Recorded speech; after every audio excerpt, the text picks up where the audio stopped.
આપ સૌ શાંતિથી સાંભળજો એવી મારી નમ્ર વિનંતી। ઇન્ડિયા શું આ ડિક્શનરીનો શબ્દ માત્ર છે?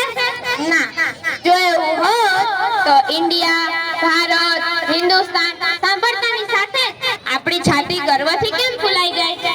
ભારતીય હોવું અને ભારતીયતા આ કંઈક બહુ ઊંડી વાત છે અને એટલું સિમ્પલ નથી જેટલું ડિક્શનરીમાં અને વર્લ્ડ મેપમાં દેખાય છે। અને આજે મોકો છે કે આપણે આ વાત ઉપર વાત કરીએ અને ઇન્ડિયાની ગહેરાઈમાં એક ડૂબકી લગાવીએ। ઇન્ડિયાની ગ્લોરી ઇન્ડિયનેસમાં છે, ભારતીયતામાં છે। અને ભારતીયતા એ ખાલી નેશનાલિટી માત્ર નથી, ભારતીયતા એ ભરી પૂરી શાશ્વત વિચારધારા છે। રામનું સબરીના હેઠા બોર ખાવું અને ઊંચ નીચની દિવાલો તોડી નાખવી એ ભારતીયતા છે।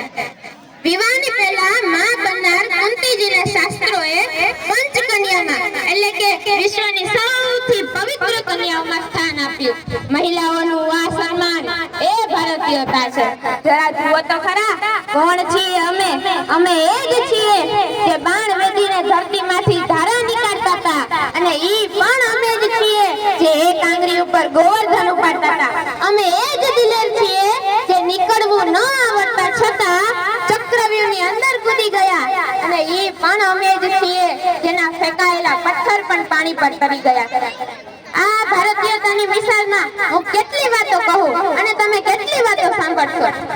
સરહદ ઉપર કોઈ માનો દીકરો શહીદ થાય અને તિરંગામાં લપેટાઈને તેનું પાર્થિવ શરીર ઘરે આવે, ઈ સબ પેટી ખોલતા ઈ માં પોતાના બીજા દીકરાને સરહદ પર મોકલવાની તૈયારી કરી દે ને, એ નિસ્વાર્થ દેશ પ્રેમ, એ ભારતીયતા છે। દેશમાં કોઈ એક જગ્યાએ આપત્તિ કે દુર્ઘટના સર્જાય અને કેરળથી લઈને કાઠિયાવાડ સુધી બધાના જીવ નદર થઈ જાય, એ વસુદેવ કુટુંબકમની ભાવના, એ ભારતીયતા છે। અમને મારતાય આવડે અને બચાવતાય આવડે। દોસ્તો માટે સ્વાગત અમે ગીત છીએ અમે, અને દુશ્મનો માટે મુંહ તોડ જવાબ પણ છીએ અમે।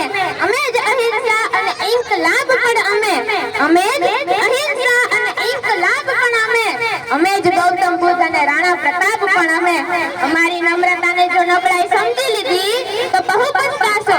અમારી નમ્રતાને જો નબળાઈ સમજી લીધી તો બહુ પછતાશો। વાંસળી વગાડનારી આંગળી સુદર્શન ઉઠાવશે તો તમે ક્યાં જાશો?